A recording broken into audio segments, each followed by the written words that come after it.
Je suis vraiment en train de me demander si un jour, on aura le droit au bonheur. Vraiment.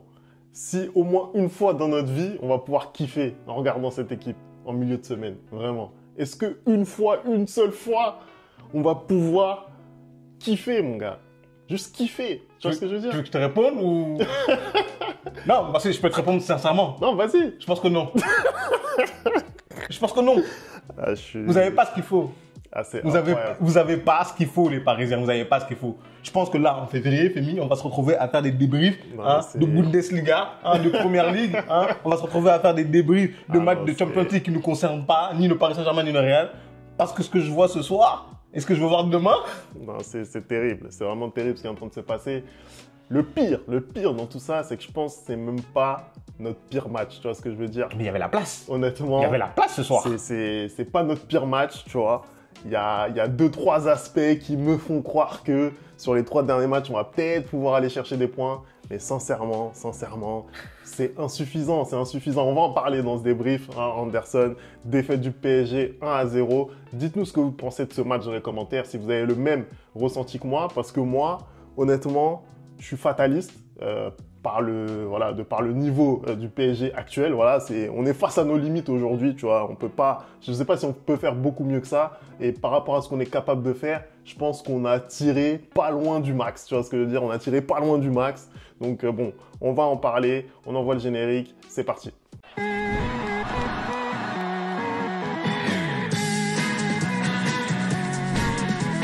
Allez, on commence tout de suite ce débrief. Honnêtement, je suis désespéré, je suis abattu. Je sais pas quoi dire, honnêtement, de cette presta.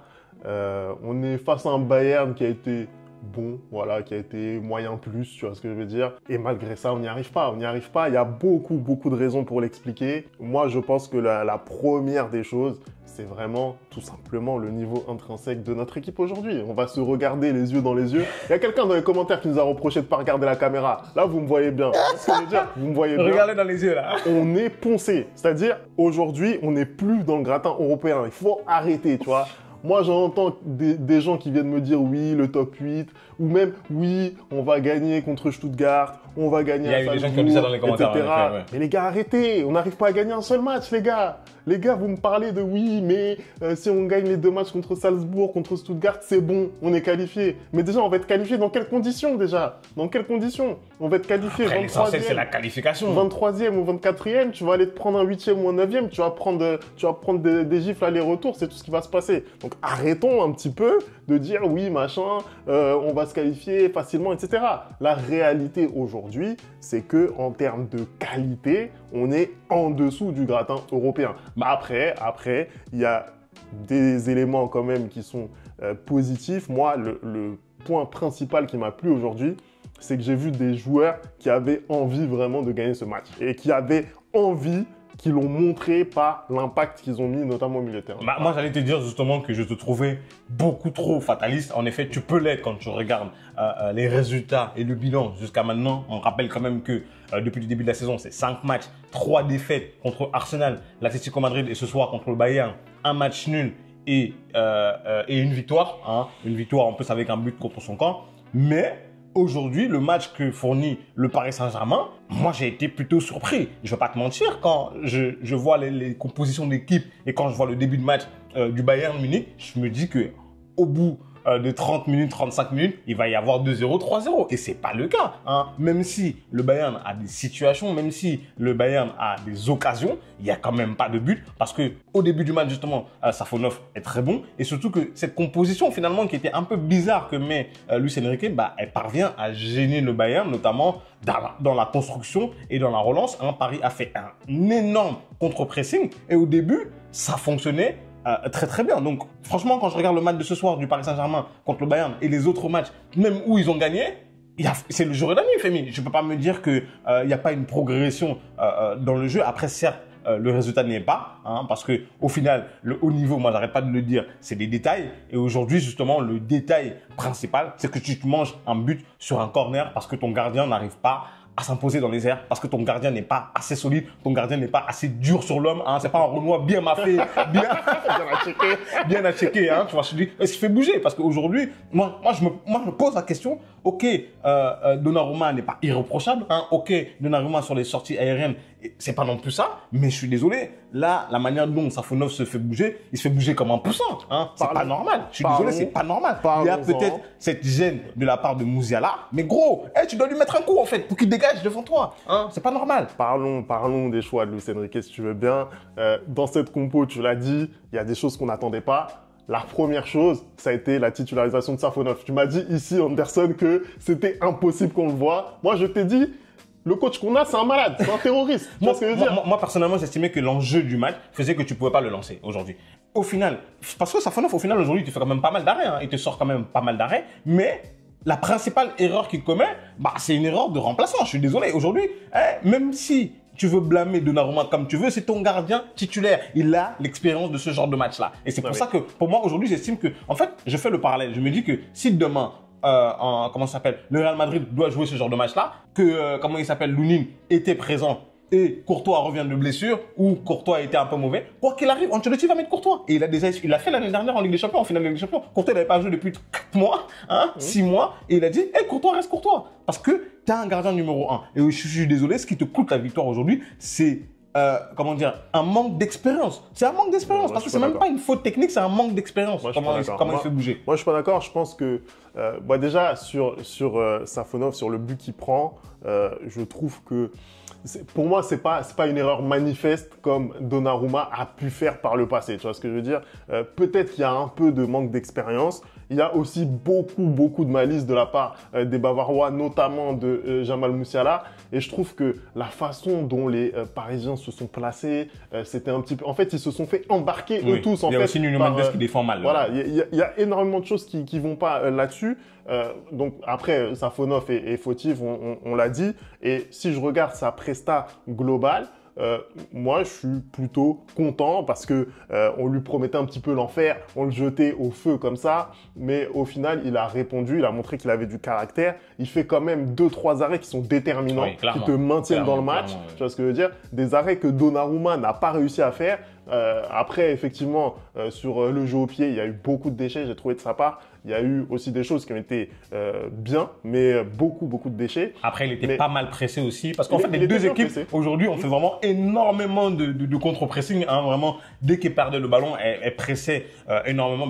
Il avait dit, de toute façon, les Bavarois, qu'ils allaient aller faire le pressing, notamment sur le gardien, parce que je pense qu'ils pensaient que ça allait être Donnarumma, mais finalement, c'était Safonov. Hein, et je pense aussi, peut-être que c'est pour ça que Luis Enrique a changé de gardien aussi, parce qu'il savait que les Bavarois allaient faire ce pressing-là. Mais oui, comme tu le dis, dès le début du match, déjà, il fait cet arrêt magnifique sur Jamal Musiala, vraiment qui est très difficile à aller chercher, hein, parce que Musiala, il la met super bien. Et même dans l'ensemble du match, il te sort des arrêts qui te permettent de rester à 0-0, qui te permettent de rester uniquement à 1-0 et encore d'espérer pouvoir égaliser. Donc, au final, dans l'ensemble, il fait un bon match. Mais je trouve que l'erreur qu'il commet, en fait, montre vraiment que c'est une erreur de remplaçant, c'est une erreur de mec qui est pas assez expérimenté, c'est une erreur de... Voilà, c'est bête. Mais pour le coup, tu me parles d'expérience, là où j'ai énormément de mal, c'est que des erreurs comme ça de Donnarumma, j'en ai un placard, mon frère, j'en ai une armoire, j'ai une encyclopédie, une bibliothèque d'erreurs comme ça de Donnarumma. Là, j'ai l'erreur qui me vient en tête contre le Barça, voilà, une sortie où voilà, c'est plus ou moins similaire, il ne fait pas ce qu'il faut. Contre Dortmund également, un corner plus ou moins pareil, on a Hummels qui s'impose.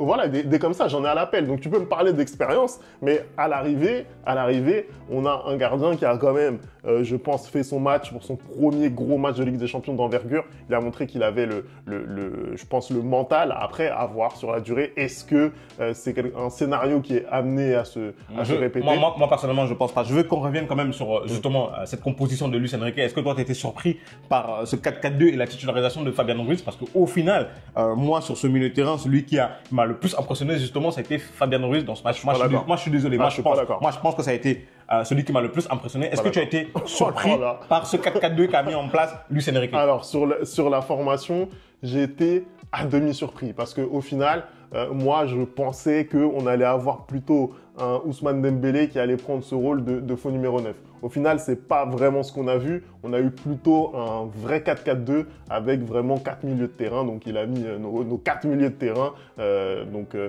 Là-dessus, effectivement, j'ai été surpris. J'ai été surpris de la façon dont ça s'est articulé. Après, sur les prestats individuels au sein de ce milieu de terrain, tu me parles de Fabian Ruiz, mais moi, je ne partage pas du tout l'analyse que tu fais. Et notamment sans ballon. Notamment sans ballon, parce qu'aujourd'hui, tu savais que tu devais être dur sur l'homme. Bah justement, mais il les a remportés les duels féminins. Il les a remportés les duels. Mais attends, tu veux qu'on regarde les statistiques? Tu veux qu'on regarde les stats? Attends. Tu veux qu'on regarde les stats? Voilà, c'est ça, il a remporté 5 duels quand même. Moi, je te dis, Fabian Ruiz, aujourd'hui, il fait semblant de défendre. Moi, je te dis, il fait semblant. Moi, je te dis que le gars, il défend comme un prépubère, frère. Moi, je te le dis, mon gars. Moi, je te le dis. Je te le dis. C'est pas possible à ce niveau-là de faire des choses comme ça. Il met pas la tête quand il faut mettre la tête. Il met pas le pied quand il faut mettre le pied. Il se cache. En fait, il fait semblant. T'es un peu dur, là. Non, t'es un peu dur. Il fait semblant. T'es un peu dur. Moi, la personne que j'ai trouvée qui se cachait, c'était Warren. Voilà. Moi, je suis désolé. Warren, ce soir, il s'est caché. Moi, je suis désolé. Ce soir, Warren, à un moment donné où il a fallu être décisif, il n'a pas été. Parce que je suis désolé, le match est compliqué pour ton équipe. Tu as une occasion où le but est grand ouvert et tu tires. Tu dois mieux faire. Tu dois au moins cadrer. Tu dois au moins obliger Neuer à se détendre. Tu dois au moins obliger Neuer à faire quelque chose. Ce qui est dérangeant, c'est pas possible. Ce qui est dérangeant dans cette frappe, pour le coup, je partage pas. Il a le temps en plus. Il a le temps. Sur le match de Warren, mais sur cette action précise, je suis d'accord avec toi, c'est qu'il doit rentrer dans le ballon, il doit montrer que c'est un tueur, tu vois ce que je veux dire. Même João Neves, il a eu certaines opportunités, mais quand tu le vois frapper, le langage corporel, c'est pas du tout le même. T'en as un qui a envie de marquer, t'as l'autre qui a pas envie, tu vois ce que je veux dire. Donc là-dessus, je suis d'accord avec toi. Je pense même qu'il avait le temps de contrôler sur cette action précise, mais sur le match de Warren et en fait globalement des milieux de terrain, moi, je l'ai trouvé très satisfaisant parce que moi, j'avais vraiment peur. J'avais peur de la dimension physique, athlétique. Voilà. Et au final, je trouve que sur les duels, on a fait quand même jeu égal avec le Bayern. On les a vraiment gênés dans leur construction, etc. Et surtout, on avait envie. À l'impact, on y était. Même les défenseurs centraux, Pacho et Marquinhos. J'ai été surpris aussi de sa part de voir que enfin, il y allait un petit peu plus, tu vois, parce que Pacho, on l'a vu plusieurs fois, voilà, sortir devant, etc. Il est coutumier du fait. Marquinhos, un peu moins. Sur ce match-là, moi, je l'ai trouvé bon, tu vois. Moi, j'ai plus de problèmes avec notre attaque. Je sais pas ce que t'en as pensé. Justement, j'allais te demander ce que tu as pensé du match de l'attaque. Moi, je l'ai trouvé inefficace. En fait, tout simplement, je l'ai trouvé pas dangereux. Quand tu fais justement un 4-4-2 comme ça, c'est que tu te reposes principalement sur ton attaque. On le voit du côté de Madrid, justement, avec Vinicius et Mbappé. C'est des joueurs que tu es censé lancer, qui sont censés prendre la profondeur et qui sont censés aller déranger cette défense bavaroise. On avait dit que normalement, avec leurs caractéristiques Barcola et Dembélé, ils allaient pouvoir notamment gêner Upamecano et Kim Min-jae, pardon. Et ça n'a pas été le cas en fait. Ça n'a pas été le cas du tout. Moi, j'ai l'impression que à chaque fois que Barcola il a dû jouer un contre un ou autre, il a été assez décevant. D'ailleurs, ça commence à être une récurrence maintenant de Barcola en Ligue des Champions. En Ligue 1, il s'en sort, mais en Ligue des Champions, il n'arrive pas du tout. J'ai pas envie de donner raison aux gens comme Daniel Riolo, mais ça commence à être le cas parce que en Ligue des Champions, tu as l'impression vraiment qu'il n'arrive pas à passer ce step-là. Après, il y a un monde entre ce que toi tu disais sur Barcola et ce que Daniel Riolo disait. Après, moi, c'est un joueur que j'apprécie. Moi, c'est un joueur qui est jeune. Je pense qu'il a besoin de temps. Voilà, mais... je pense en fait, voilà, il y a la vérité est un peu au milieu de tout ça, c'est-à-dire que en Ligue 1, il est plutôt bon, il donne satisfaction, c'est un jeune joueur qui a besoin de progresser, tu l'as dit. Après, moi je l'avais dit déjà à l'époque, au moment où on lui sortait un petit peu dessus après le match contre Newcastle, moi j'ai dit voilà, Barcola, il a fait ce qu'il avait à faire, mais je trouve qu'il manque un peu de coffre même physique, tu vois ce que je veux dire. Je trouve que il se fait bouger un petit peu trop facilement, il est un peu timide, je trouve, tu vois, même au-delà de ce qu'il fait pas bien avec le ballon, je trouve que voilà, physiquement, il est un peu déficitaire. Est-ce que peut-être il a besoin de prendre un peu plus de poids, mais en tout cas, je trouve qu'il se fait bouger vraiment assez sérieusement. Assez facilement. Moi, ma grosse déception, par contre, en attaque, c'est Ousmane Dembélé, encore une fois de plus, parce que, en fait, déjà, j'attends énormément de ce joueur-là. Vraiment, je ne l'arrête pas de le dire depuis l'année dernière que c'est le joueur parisien qui est censé commencer les actions, c'est le joueur parisien qui est censé mettre un peu de folie dans cette équipe-là. Aujourd'hui, en fait, à chaque fois, je l'ai parlé de Warren quand il tire mal son ballon, mais Dembélé, c'est la même chose. En fait, à chaque fois, il a des situations, des occasions et il doit mieux faire. Il doit mieux cadrer ses frappes. Il doit mieux finir. Aujourd'hui, Dembélé, c'est un joueur expérimenté. Il est passé par Dortmund, il est passé par Barcelone et il est aujourd'hui au Paris Saint-Germain et il te sort des matchs comme ça. C'est pas normal. Et puis, quand tu vois que finalement, il vient handicaper son club en prenant 2 cartons jaunes, même si je trouve que le deuxième est sévère, mais il est débile. Sévère. Parce que le premier, il le prend pourquoi? Pour contestation. Encore une fois de plus, le haut niveau, c'est des détails. Tu n'as pas à contester. Tu n'as pas à contester. Aujourd'hui, n'importe quel joueur qui conteste, on le parle avec Vinicius, il prend un carton jaune. Et du coup, le deuxième carton jaune qui se prend pour ce tac, il n'a pas lieu de le faire, ce tac-là. C'est de l'excès d'engagement. Il ne maîtrise pas son geste. Au final, il touche le défenseur. Non, au final, il touche le défenseur. Il peut y avoir interprétation. C'est-à-dire qu'il peut y avoir carton jaune comme il peut ne pas y avoir carton jaune. Après, moi, je pense que si tu sais que le joueur, il a déjà un carton jaune et qu'en lui donnant un deuxième carton jaune, il va être exclu du match, tu dois un peu être pédagogue, tu dois être un peu modéré et il ne doit pas se prendre ce deuxième carton jaune-là. Mais c'est débile. Je suis désolé. Pour le coup, je suis d'accord avec quasiment tout ce que tu as dit, sauf sur le carton jaune, où pour moi, il n'y a juste pas carton jaune, c'est tout. Après, sur le premier qui prend, totalement d'accord avec toi. Tu es Ousmane Dembélé, tu es un leader de cette équipe. Tu sais très bien, en plus, l'arbitre, il a le carton facile. Va pas parler avec lui. Pourquoi tu le regardes comme ça? Tu te crois où, là, comme ça? C'est n'importe quoi. Non, mais sérieux, il faut arrêter avec ça. Genre, autant sur le deuxième carton jaune, pour moi, il n'y a aucun monde où il y a deuxième carton jaune et carton rouge. Sur le premier, je suis totalement d'accord. Il doit faire preuve de plus de maturité. Après, sur l'ensemble du match, je suis d'accord avec toi. D'accord avec le fait qu'il doit faire mieux sur les actions, etc., sur la finition. On n'en peut plus, tu vois. On n'en peut plus de Ousmane Dembélé qui cadre pas ou qui tire pas assez fort, etc. On n'en peut plus. Après, moi, je pose une question. Et là aussi, donnez-nous votre avis là-dessus. Est-ce que Ousmane Dembélé, on doit encore en attendre quelqu'un qui est un finisseur? Moi, c'est pour ça que, et ça va me permettre de faire la transition avec les choix de Luis Enrique, c'est pour ça que j'aurais aimé voir Dembélé en position de faux numéro 9, parce que Ousmane Dembélé, aujourd'hui, moi, je me suis fait une idée sur le fait qu'il ne sera jamais un finisseur. Il ne sera jamais un finisseur. Par contre, il est capable de faire du déséquilibre, il est capable d'avoir des bonnes passes. Donc, en fait, Dembélé, pour moi, en qualité de playmaker aujourd'hui, ça aurait été peut-être plus pertinent. Et ça me permet d'arriver sur le fait que si tu décides de jouer, comme tu l'as très bien dit, avec 2 attaquants, pour moi, en sachant que tu allais difficilement avoir le ballon à Munich, fallait des flèches. Pourquoi tu donnes pas au moins une demi-heure à Kolo Muani sur un match comme celui-là? Ouais. En plus, tu vois qu'il y a des espaces, tu vois ce que je veux dire? On le voit, Hakimi a pu prendre les espaces, Nuno Mendes a pu prendre les espaces également. Il y avait de quoi faire. Si tu mettais un autre joueur avec de la profondeur, en plus avec un peu plus de coffre physique qu'un Barcola, donc un joueur comme Kolo Muani, je pense que tu aurais pu encore plus les mettre en difficulté, Et là-dessus, pour moi, faute de coaching de la part de Luis Enrique, je pense que le schéma, c'était peut-être le bon. Le choix des hommes, moi, je suis pas d'accord. Fabien Ruiz, je l'aurais pas du tout titularisé et j'aurais certainement mis une pointe avec Kolo Muani, une flèche. Après, tu avais dit, Femi, ici dans ce match, que la clé du match allait reposer justement au milieu de terrain. Si vous allez avoir cet impact physique. Et je pense que le choix aussi de la formation, c'était pour pouvoir densifier son milieu de terrain et justement avoir la possibilité de lutter au milieu de terrain. Et ça a été le cas ce soir, tu viens de le dire toi-même. Ces choix ont été payants. Et je pense aussi que ce carton rouge de la part de Dembélé change un peu la physionomie du match parce que ça devient beaucoup plus compliqué pour le Paris Saint-Germain. C'était déjà très très difficile. Après le carton rouge, pour moi, c'était presque... ça relevait presque du miracle d'aller chercher un résultat à l'Allianz Arena. Mais au moment où on prend le rouge, honnêtement, pour moi, on est au-dessus. Mais c'est ça. Donc, du coup, c'est un peu ça aussi. C'est pour ça que je dis que le carton est très très débile parce que tu le sais en fait. Il faut savoir lire la physionomie du match. C'est la même chose que je dis à Vinicius à un moment. Souvent, quand il conteste et tout, je dis non, il faut savoir lire la physionomie du match. Contester à 0-0 quand tu n'as pas de carton et tout, il n'y a pas de problème. Maintenant, ou faire des tacs comme ça, il n'y a pas de problème. Mais faire des tacs comme ça, quand tu sais que tu as déjà un carton jaune, à ce moment du match, c'est un peu débile. Mais bon, bref. Femi, moi, j'ai envie de te poser une question, parce que maintenant, finalement, le Paris Saint-Germain est toujours 25e de cette Ligue des Champions, avec 4 points, une victoire, un nul et 3 défaites.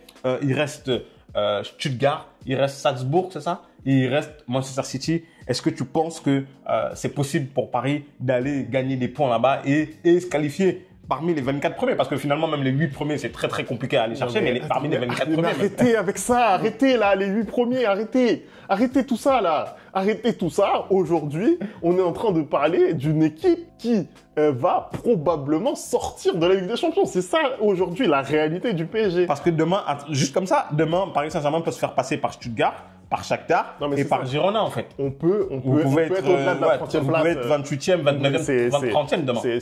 C'est horrible, c'est horrible. Aujourd'hui, vraiment, on a plus de chances de sortir que de rentrer dans ces 24. Je te dis la vérité. Et moi, j'ai même pas envie de faire des prévisions sur les 3 matchs. Est-ce que on va gagner contre Stuttgart et contre Salzbourg, etc. Moi, j'ai pas envie de ça. Le prochain match, on doit le gagner, c'est tout. Le prochain match, on doit faire un résultat. Faut arrêter de me parler de oui, machin, etc. Le prochain match, c'est contre Salzbourg. On a une équipe de Brest qui a su gagner là-bas 4-0. Tu vois ce que je veux dire? Nous, en tant que PSG, si on n'arrive pas à gagner contre Salzbourg, arrêtez de me parler de Ligue des Champions. Arrêtez complet. Si on ne gagne pas contre Salzbourg, je le dis face caméra, ne me parlez plus de Ligue des Champions. Je ne veux plus rien entendre. Je ne veux plus rien entendre parce que si c'est pour aller en 16e de finale et se prendre aller-retour une volée, ça ne sert à rien. Voilà. Bah écoute, je suis assez d'accord avec toi là, il n'y a plus de calcul à faire pour le Paris Saint-Germain. En fait, ils doivent juste gagner les matchs. Et même si tu le dis, Brest qui allait gagner 4-0 contre cette équipe de Salzbourg, c'est assez compliqué pour elle cette saison et notamment en Ligue des Champions. Bah, ça va être un match quand même compliqué pour le Paris Saint-Germain parce que je pense que quand tu as autant la pression, tu déjoues aussi. Et là, en fait, c'est simple. Il faut gagner tous tes matchs et espérer que les autres fassent des moins bons résultats pour pouvoir te replacer et espérer aller avoir quelque chose. Parce que même si tu te qualifies, au final, tu vas te qualifier parmi les derniers et au final, tu vas quand même affronter quelqu'un qui est en haut et ça va être très, très, très compliqué. Mais bon, voilà.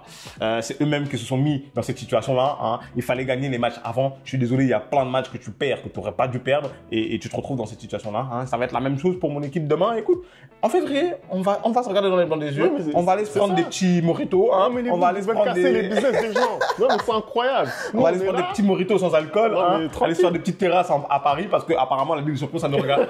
ça sera plus de notre fête. Non, voilà. On va vivre la vraie vie. La vie qui rend heureux. On va aller manger la vie. On va aller croquer la vie à pleines dents parce que j'en peux plus. J'en peux plus, je suis au bout du rouleau. Allez, merci d'avoir regardé cette vidéo. On n'oublie pas les bonnes habitudes, @ le replay foot. Et puis on se retrouve, je sais pas quand, parce que j'en peux plus. Voilà. mais quel finish!